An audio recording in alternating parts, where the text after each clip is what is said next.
summer break is vastly approaching, but we have one more chance to upset the apple cart before F1 shuts down for a few weeks. Welcome back to the Grid Talk podcast. This is episode 312. And if you'd like to hear more from us on our social feed, why not give us a follow? We are at Grid Talk UK, everywhere you find the @ symbol. I'm your host, Tom Horrocks, and today I am joined by Grip Strip podcast host, Philip Matthew. Hello. And fellow Grid Talk host, George Howson. Good evening. And the DNF1 podcast host, Adam Burns. Evening, everyone. Hope you're well. All very, very well indeed. I'm on holiday this week, so I'm very well refreshed. But first, before we get into things, just going to have a quick word from our sponsor for this episode, which is Bet Online. BetOnline.ag is your number one source for all basketball info, stats, news, and scores. Get the latest odds and lines, including the latest player reports for this year's pro basketball playoffs. Bet Online is always your sports information headquarters this season, as they have you covered for all your sports wagering needs. Basketball, MLB, NHL, hockey, right up to UFC and boxing. BetOnline is the fastest and easiest way to get your betting info, including live betting options and your favorite casino and card games that you can play right from your home. BetOnline.ag, head to betonline.ag today and be sure to use the promo code BELIEVE, BLEAV, to receive your 50% welcome deposit. BetOnline, where the game starts. So where the game starts this week is going to be the Belgian Grand Prix, the last race before the summer break. And we look ahead, this race has been on the calendar since predates for the Formula One World Championship, 1925, the first time it was held. So it's been around for a very long time. And I'll come to you first, Phil, just because it is obviously a universally loved circuit. But we obviously a few weeks back, we had the Delano Van Hoff incident. That still looms, and they're coming into their last year of their contract. Could this be the final Belgian Grand Prix, do you think? I hope not. I mean, we already lost the Belgian Grand Prix years ago, Tom, when they had issues with contracts and stuff and upgrades and making sure it was up to Bernie's standards. They've been doing a lot of safety work there, especially, Rouge and Radion, and it's one of the most dangerous corners in all of motorsports, and it's really unfortunate passing of the young man a few weeks ago. I mean, we've had these situations for many years. I hope they don't leave there. If anything, if they have to go into a alternate, every other year they go there, I think that's a better option than just never going there ever again. It's a classic course, going to Silverstone. I think there was a difference, going to Brands or going to Donington versus going to Silverstone. Now that they're back there and they're going to be there forever, it's one of the original courses. You don't want to lose Monza, even though people are talking about. I mean, those are the places that connects the history of the sport to today. You want to win the same race that, Fangio or Senna or Prost or Schumacher won. But, it is the business of F1 these days. Hopefully they don't, but I'm concerned that with even the recent stuff that's happening, it may be on its last legs in terms of being a regular stop on the Formula One calendar. Yeah, we'd hate to see that fall away, and it's just a bit concerning given that the recent loss of life there as well. Obviously, there's a chance that there's always a chance there that things can get cancelled, and so hopefully that won't happen. But George, your opinion, what do you think that Spa need to do to save themselves, if there is anything they can do, because it may well be out of their hands? It is to an extent, Tom. I mean, if you've seen the crash of Danilo Van Hoff, it's very, very scary for one thing. But as someone who did an engineering degree and knows, I think, a decent amount about racing cars and safety in cars, I myself was saved by the safety in cars many, many moons ago. I'm very grateful for that. And it's the same with racing cars as well. But the thing is, the reason why he passed away, unfortunately, was because he didn't get hit once, but he got hit twice. And these cars are very much designed to be hit once and disintegrate to help spread the momentum of the accident to make it less for the driver. Problem is if you could then get hit a second time, you've got nothing to protect you. And that's unfortunately what killed Delano. And to an extent, you can't legislate for that. I think Sebastian Vettel said it very well when Bianchi passed away. You can't allow for this sort of thing. This shouldn't be a part of motorsport, and it absolutely shouldn't be. But I very much value what Spa is. I've been to the track. It's a magnificent racing venue. It's in a beautiful part of the world. The weather there is incredible. It can go from bright sunshine to pouring down rain at a drop of a hat. It is, like Phil was saying, it's the same venue that the likes of Fangio and Nuvolari going far enough back, and Moss and Senna and all these true greats have won at. And I think it'd be a real crying shame that if it were to leave the calendar. It is on the calendar for next year, of course. But things like China have been on the calendar for the last 3 years and we haven't been there. So that's not a concrete thing, especially if the contract's up at the end of the year.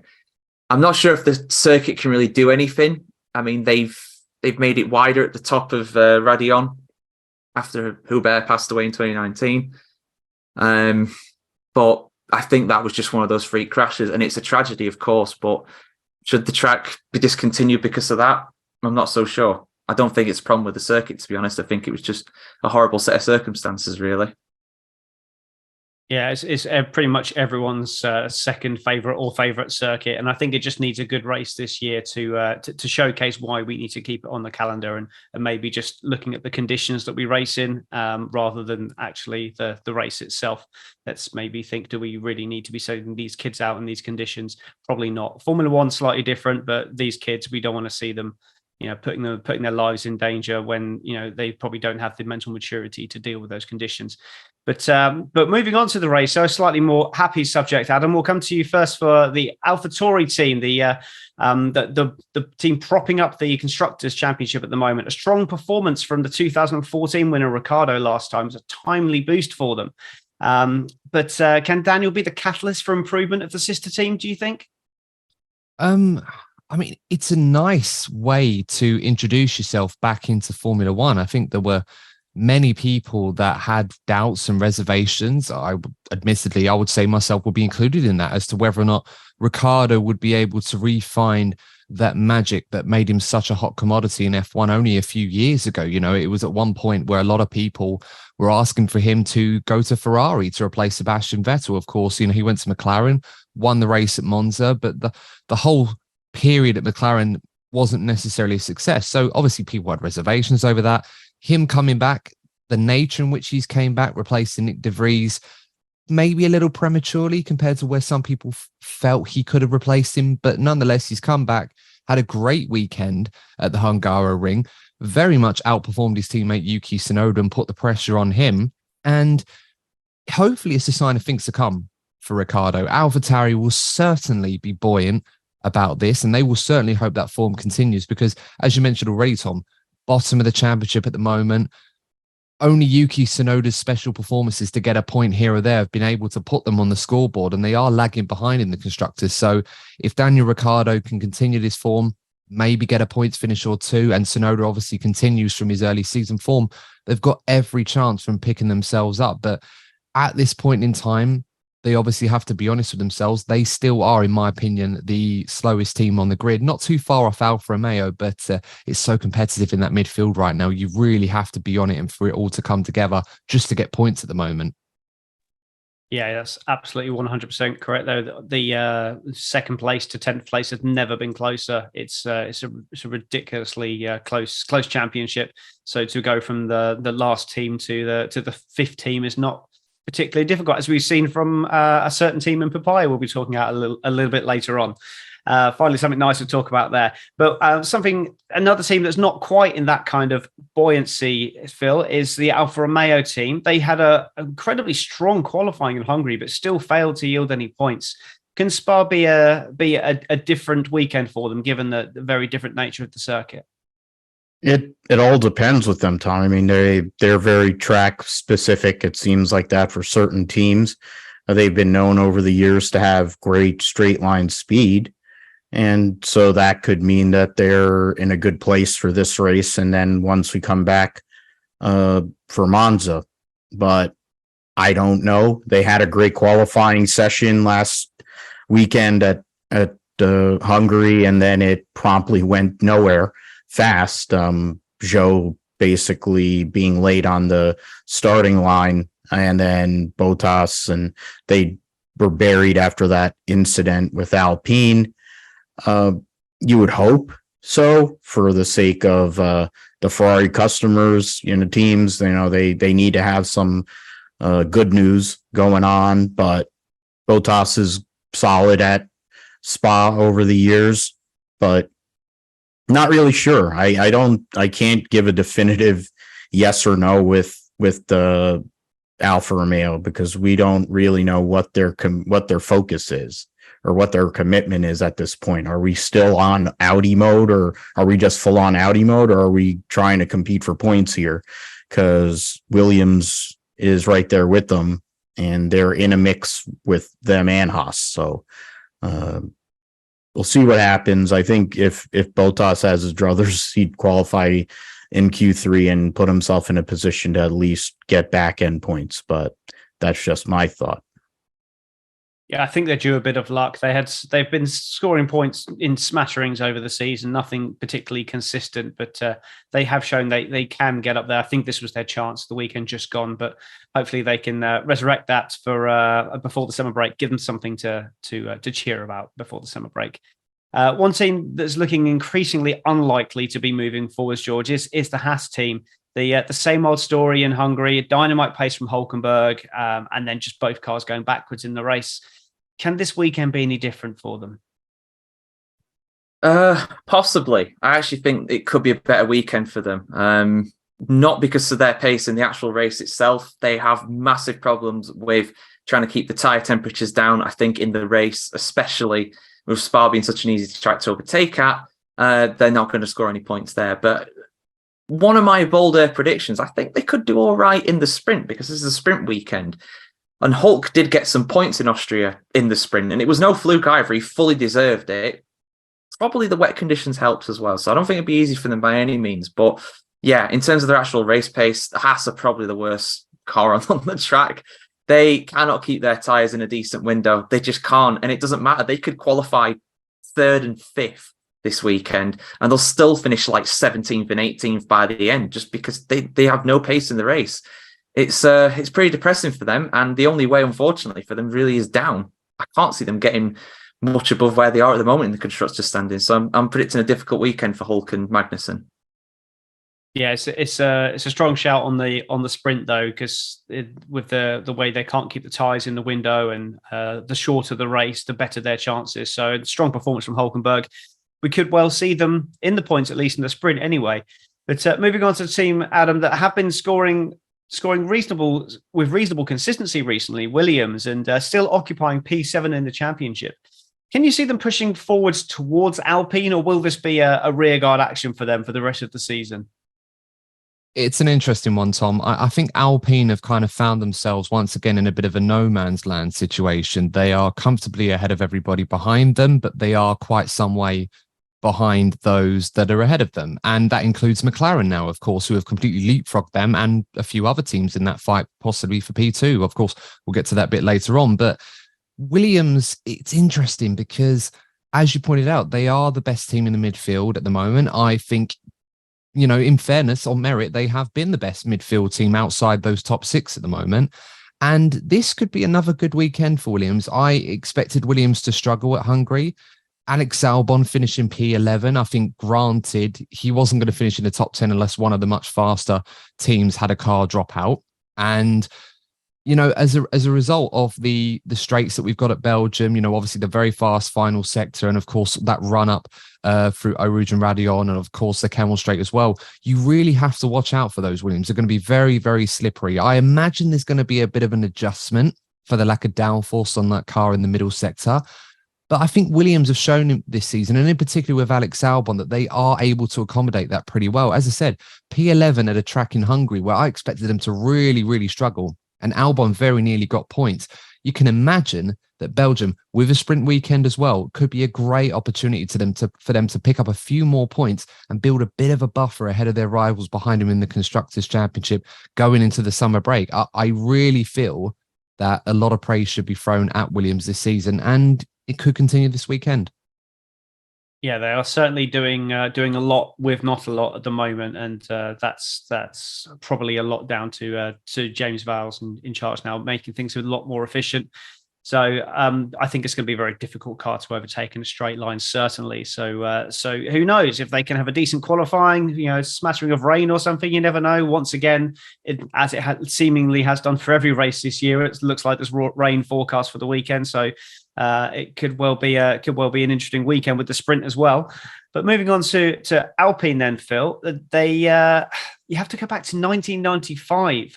To the Schumacher-Benetton time for the last time a Renault engine or the Enstone team won here. So this team comes off the back of 1 points finish out of the last 3 races and neither car completing a lap in Hungary. What's on the menu this weekend for Alpine? Have they got any chance at all of resurrecting their season? I figure that the resurrection will start in August when they come back in Austria, or I mean at the Dutch Grand Prix. I think this is the momentum is so bad and the juju so bad at Alpine that I think they're just trying to get out of there with 2 functional race cars. I think finishing the race is probably their goal. They do have a car that can be fast they've shown that at times this year, but of course, they do have a deficit on the power unit. They do have deficits in other areas. McLaren's has blown by them. Williams is not going to get there, but Williams has a very competitive car. So where are you at? You're in no man's land. It's unfortunate, really. I think Gasly has shown some signs there, and both him and Ocon have had moments there, but not this year. I think they're just trying to finish the race this weekend, the races this weekend in one piece, hopefully not have power unit issues so that it hurts them in the second half of the season, since there's way more races in the second half. So they'll be taking grid penalties. I think getting through unscathed is their goal for this weekend. Yeah, how the mighty have fallen from their early season predictions of a strong third pushing for second. It's certainly going to be difficult for them. But one team that certainly does seem to be on the up, George, lucky you get the good news story of the season. It's although McLaren haven't won it since 2012, I mean, the optimist in me hopes that there could be something more this weekend. And given that they were adrift of Alpine just a few races ago, and now they've got nearly double the amount of points Alpine have got, it's an incredible turnaround. Can we dare to dream this weekend as McLaren fans? We can dream, all right. Where it's going to become reality, I'm not so sure. Mainly because that man in the Red Bull that we will get to before too long is just so on top of the rest of the field. I think what are they winning Hungary by? Like 30 seconds, something like that. I think that'll put pay to any chance that McLaren have got of a win, to be honest, this weekend. But the fact that we're talking about McLaren potentially winning a race after starting the season, I mean, you can go back and listen to the podcast from like Bahrain and Saudi Arabia that we did. I was genuinely like, right, McLaren are backmarkers this season. We're done. We're finished. This is terrible. We can't come back from this. But here they are, legitimately the second fastest team on the grid in the last 2 races. It is completely turned on their head. They have a real chance of at least one podium this weekend. Absolutely. If things go in their favour, they're probably the most likely people to pick up the pieces. If Red Bull do make some sort of mistake or something. And credit to both Lando and Oscar Piastri as well.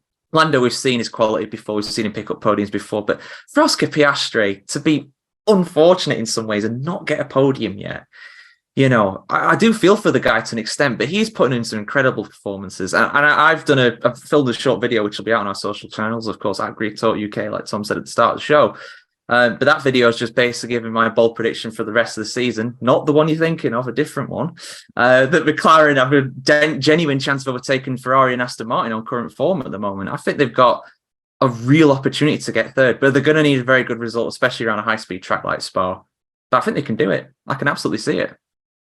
Well, I'm ever the optimist, but even I think second, third is probably, even fourth might be a little bit too far for McLaren. I'm happy they're back in that fifth and just build on it and see where they go. But moving on to the team being represented today, Adam Burns is representing Ferrari on the video link. So huge success over here over the years. They've won here more than any other team by I think 18 times they've won here. And they've won here quite recently as well. They've upset the apple cart with Mercedes in their dominance by winning here a few times during that period as well. So what's the chances this weekend? Can they at least challenge Max Verstappen? They looked like they had some pace in Silverstone, but it just didn't come to light. Is it just a case of they need to get their get their house in order? And because it looks like they do have some genuine pace. Well, this is it. And I mean, in answer to your first question, Tom, do I think Ferrari can challenge Max Verstappen? In a word, no. But realistically speaking, the Ferrari, it's such a strange one to really put your finger on where exactly the problem is. I don't think it's one small thing. Ferrari, they just can't seem to get the basics right. Every single weekend, it's always something, whether it's the car being sensitive or the drivers making mistakes or strategy mistakes or pit stop mistakes. It always seems to be something. I mean, I did something like this on my own show yesterday when I was doing the race review, and I compiled a list of all the excuses throughout the season that Ferrari have made to what their car is sensitive to. And if you'd indulge me, I'll share it with you for just a moment. So from what I can gather, the Ferrari is sensitive to high winds, medium winds, low winds, no winds, soft tyres, medium tyres, hard tyres, wet tyres, dry running, overtaking, right turns, left turns, pit stops, and I could think of many other reasons right now. Tunnels was another one as well from Monaco. I don't know where that came from. But point is Ferrari, for whatever reason, trying to search for the answer, and they're creating more questions for themselves at the moment. The drivers don't have trust in the engineers with the strategy. We saw on the radio, Leclerc was complaining about, can we go to the end? And they were trying to question this and say, we'll find out at the end. We are checking. Still don't know if they're still checking or not. And as you pointed out, I think the way to sum it up, Tom, right now with Ferrari is they do seem to have a quick car. Obviously not as quick as the Red Bull, but certainly quick enough to fight for best of the rest with McLaren, Mercedes, and Aston Martin. And at the moment, they just can't seem to put it all together. It's always something going wrong. And to be fair, I think, George said it perfectly. I would not rule out McLaren having a go at trying to get P3 in the Constructors' Championship, because given where the trajectory is right now, McLaren are on the way up, Aston Martin have miraculously fallen back, and Mercedes are the only team right now out of that lead group that seem to be able to rely on their drivers to pull out the result at the weekend and put it all together. Ferrari at the moment are just at 6s and 7s right now. So I couldn't tell you with any level of certainty where Ferrari are going to end up this weekend. They're either going to be a double podium or they could be out of the points. Either is equally likely at the moment. That's scathing indictment, but I guess we're always super critical of the ones we love the most. So I'm unsure what Ferrari will do. I'm confident Ferrari will actually have a reasonable weekend this weekend. I think they'll be up there, not winning, but they'll be up there anyway.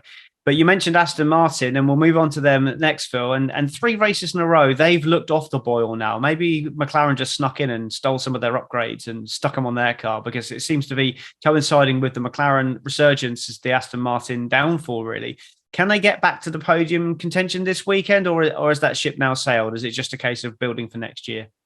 I mean, considering how some people talk about Zach Brown and how ruthless he is, it's entirely possible that could have happened. But in real talk, I do believe that Fernando Alonso, he loves the circuit.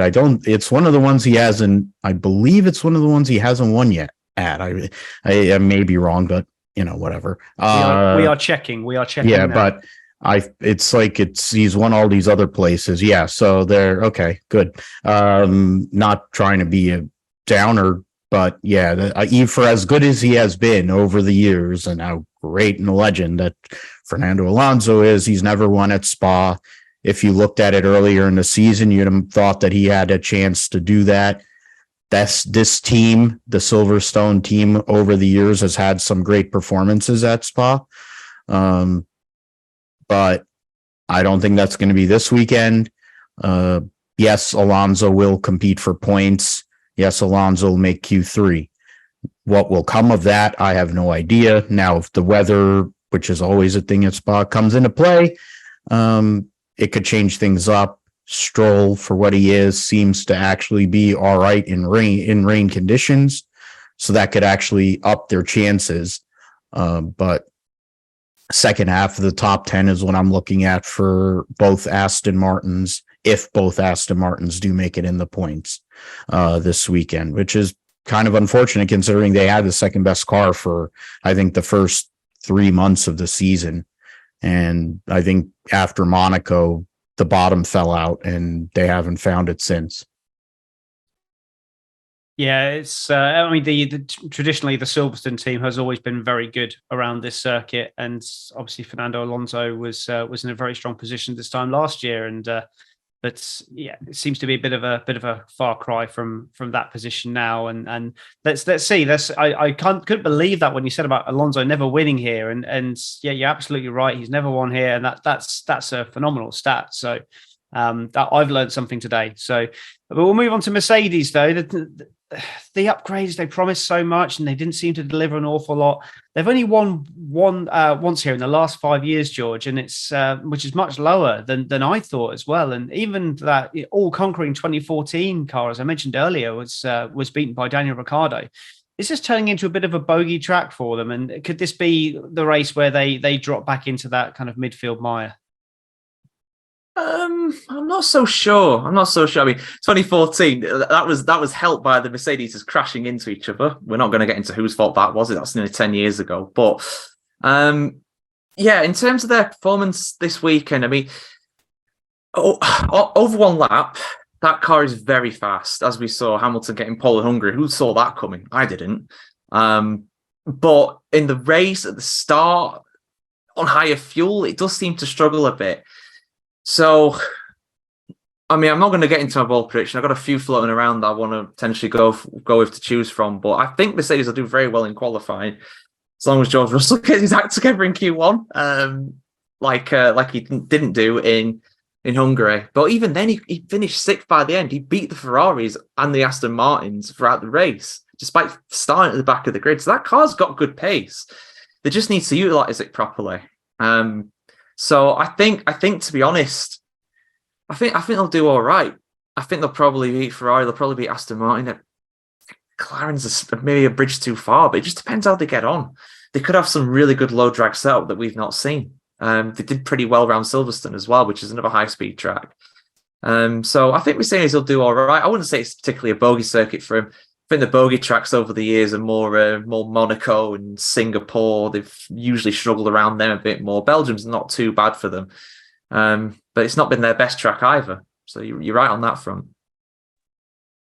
Yeah, it's a bit of a conundrum. It's like you'd think it'd be the kind of car that would have suited them over the years, especially with the strengths of that car through the turbo hybrid era. But it just circumstances, and you just don't know what Spa will bring, and sometimes it brings chaos and brings almost divine intervention to try and stop people winning races there. So, but moving on to the team that we need some divine intervention to beat this week, and then Adam, it's the Red Bull team. Max Verstappen has won the last 2 years. Home advantage, given that he is actually Belgian. Sorry, Holland. And Red Bull have won the last 12 races. Is there any hope for anyone else to steal the spoils? Well, I mean, there's always hope. That's why we tune in every single weekend. That's the beauty of live sport, even though it's very, very likely that we're going to see Max Verstappen dominate this Grand Prix. You just never, ever know at this point in time. And in a weird way, you're kind of if you want to take some enjoyment out of this, it's that thought process of, can Red Bull actually win every single race this season? It will get to a point later on in the season where people might actually want that to happen in a weird sadistic way, if you're not a Red Bull fan, of course. But Red Bull went really well last year here. Max Verstappen, what did he start? Near the back of the grid, and he was already winning the race by lap 12, something ridiculous like that. So I would be very surprised. It will probably take divine intervention, as you said, Tom, for Max Verstappen to not win this Grand Prix.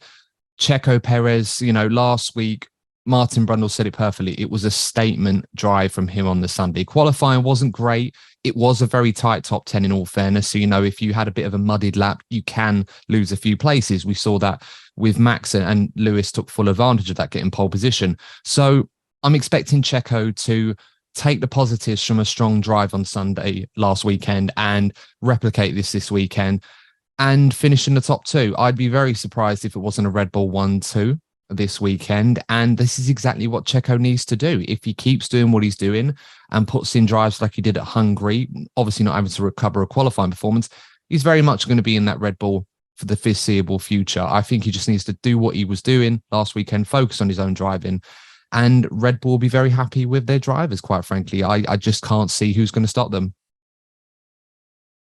Yeah, that's again a damning indictment of the action we're likely to see this weekend. But I think, yeah, a Red Bull 1-2, given how fast that thing is in a straight line and how quick it is through the corners, sounds very simplistic, I know, but it just seems to, like, where it need to tick the boxes, it just seemed to tick them with a big old bingo pen tick, because they are just phenomenal at the moment. But I mean, it's going to be fairly predictable predictions, I think. But I'm going to try and mix the predictions up very slightly. I'm just going to swap out pole position for sprint winner, because I think, given the way we do have a sprint weekend, we should have a bit of a play on that one then as well. So I'll come to you first, Phil. So can I have your predictions for the weekend then, for the winner of the sprint, your podium for the Grand Prix, and a bold prediction as well? Max Verstappen in the sprint, Max Verstappen in the race. Second will be okay, so that's where I have to start thinking. Second will be, I'll go with Oscar Piastri. He'll finally get his first career podium. That could be considered a bold prediction. I don't think it is a bold prediction. He probably should have had a podium either in the last two races anyway. And then third place, I will say, I'll go with Lewis for third. My bold prediction for this weekend, other than Alpine actually finishing with both cars. Oh yeah, that's right. I'm doing what George used to do with George Russell. Logan Sargent will score a point. That's going to be my thing if I'm on previews until it happens. Oh yes, I forgot you were doing that. Yeah. Okay, George, he's taking your bold prediction, I think. So let's have yours for sprint winner, podium, and your bold. That wasn't my bold prediction. My bold prediction was actually what he mentioned before. An Alpine actually managed to finish the race. But in all seriousness, my bold prediction is actually for a Haas to score points this weekend, whether it's in the sprint, whether in the actual race. Much more likely to be in the sprint. I mean, I've looked at the forecast. It says it's going to rain. Doesn't really mean anything round Spa. There's always a chance of rain round there. Doesn't matter what the weather's like. It can always change. But I'm going to go with Haas for some points at some point during this weekend. Most likely Hulk, to be honest. Sprint win.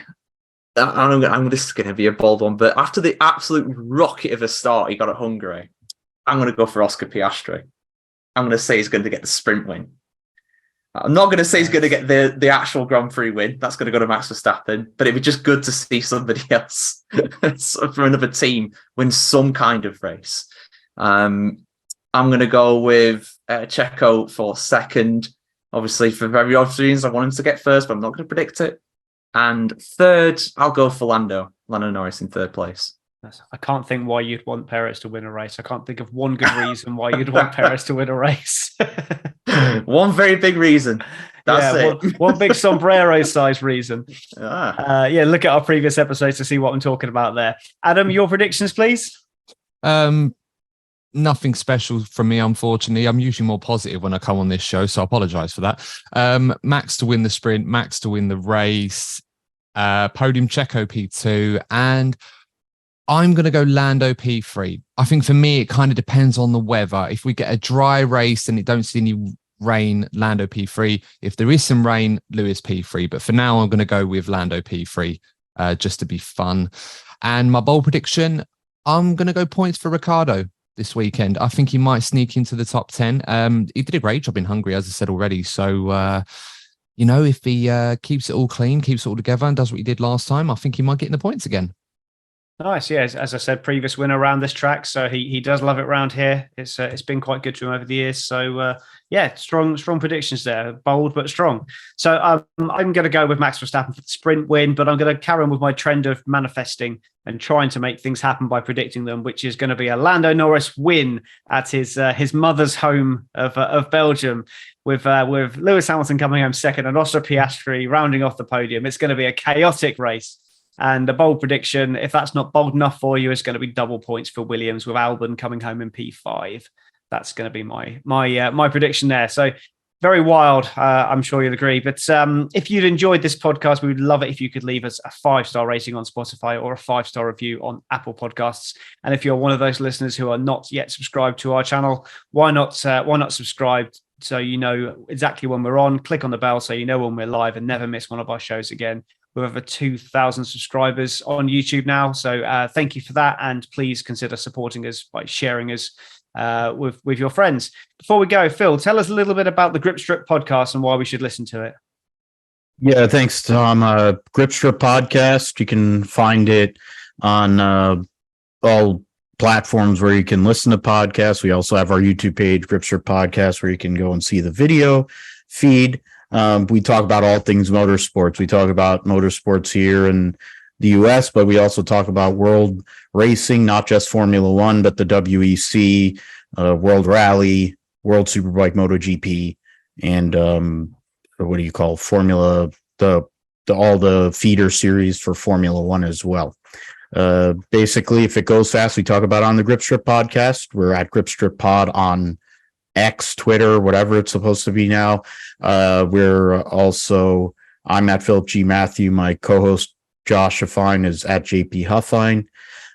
We are going to record either Tuesday probably about this week. Plenty to talk about with me going to Pocono and then all the action that went on all over the world. But yeah, thanks as always, Tom. Great work and great being on with George and Adam here. Love being on the Grid Talk and doing double duty this week, actually. So that was pretty cool. Yeah, thanks a lot for all your contributions this weekend. They've been very welcome. George, I'm guessing you probably want to plug a little known podcast called The Grid Talk, maybe?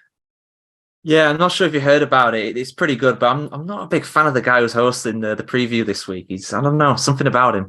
Yeah, obviously I am one of the hosts of Grid Talk as well. I mean, Tom's going to give you the whole lowdown on how you can access that and everything. But in addition to that, I'm also the guy behind the Football Chronicle as well. That's football spelt the Spanish way, FUTBOL Chronicle.com.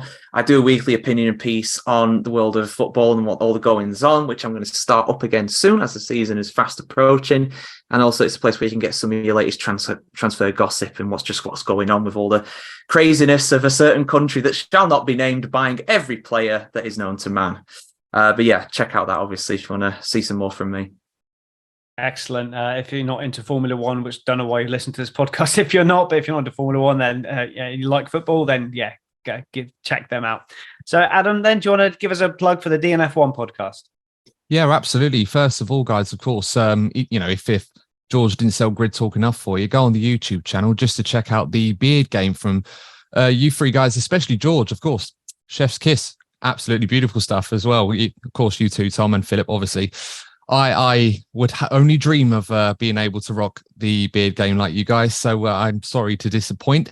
Nevertheless, of course, you can check out the DNF1 podcast with myself and my panel as we review and preview all of the races in the 2023 F1 season. And of course, I do promise to be a little bit more chipper and upbeat when I host the show, contrary to being a guest. But it's a life of Ferrari fan for you. But as I said, DNF1 on YouTube, and you can find us on every podcasting platform that you would dare choose to listen to. So hope to see you there. Yeah, fantastic show as well. Make sure you give them a listen. And yeah, I think George's beard game is definitely on point. It's yeah, without a doubt. I'm jealous of that thing. I don't know how you do that. That'd just be too itchy for me. But all our race shows do go out live on YouTube straight after the event, and our audio version is up slightly later, which is available on Amazon Fire, Spotify, Google Podcasts, Apple Music, Verbal, and Pocket Cast as well. We do also run a Patreon. If you want to help us continue what we're doing, then please consider donating to us on Patreon. Everything goes back into the show, and you get to see such great shows like the Grid Talk Live we did a few weeks back, and and that kind of stuff all helps with that. We will be back this weekend for the Grand Prix in Belgium with a sprint race as well. So hopefully we've got 4 shows coming your way this weekend. So don't forget to tune in for that and listen to Formula Talk in the week as well. So lots and lots of Grid Talk content coming your way. Thank you very much for listening, and we'll see you soon.